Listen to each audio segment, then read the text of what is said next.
খেলার খবর volleyball.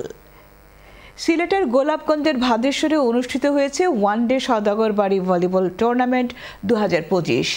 British local গভর্নমেন্টের ল এনফোর্সমেন্ট অফিসার ও চ্যানেলসের উপস্থাপক শায়েক এ সওদাগর এবং এনএইচএসের কর্মকর্তা নাজমা এ চৌধুরীর সার্বিক পৃষ্ঠপোষকতায় পশ্চিমভাগ মসজিদ সংলগ্ন মাঠে অনুষ্ঠিত উদ্বোধনী খেলায় এলাকার যুব সমাজের উপস্থিতি ছিল চোখে পড়ার মতো।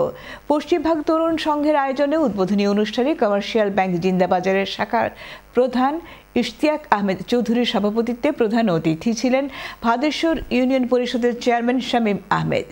বিশেষ অতিথি ছিলেন সমাজসেবক ডাক্তার আব্দুল জলিল, আব্দুল মুমিত রনি, ইমরান আহমেদ চৌধুরী ও শায়েদ আহমেদ।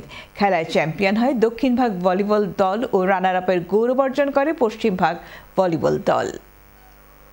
আমরা অবশ্যই শিক্ষার সাথে সবসময় জড়িত ছিলাম। আমাদের বাড়ির মাধ্যমে আমরা অনেক বৃত্তি চালিয়ে যাচ্ছি। আমরা মাদ্রাসা মসজিদ প্রতিষ্ঠা করেছি আলহামদুলিল্লাহ।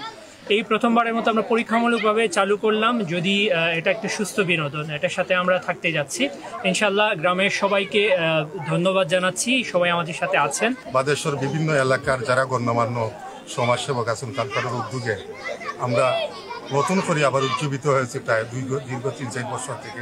আজকে আমাদের এই খেলাটিও আমাদের এই পশ্চিমবঙ্গ গ্রামের সওদাগর বাড়ির যারাই আছেন তাদের আয়োজনে এই খেলাটি অনুষ্ঠিত হয়েছে। আমি আমার পক্ষ থেকে এবং বাদেশ্বরবাসীর পক্ষ থেকে ওনাদেরকে ধন্যবাদ জানাই।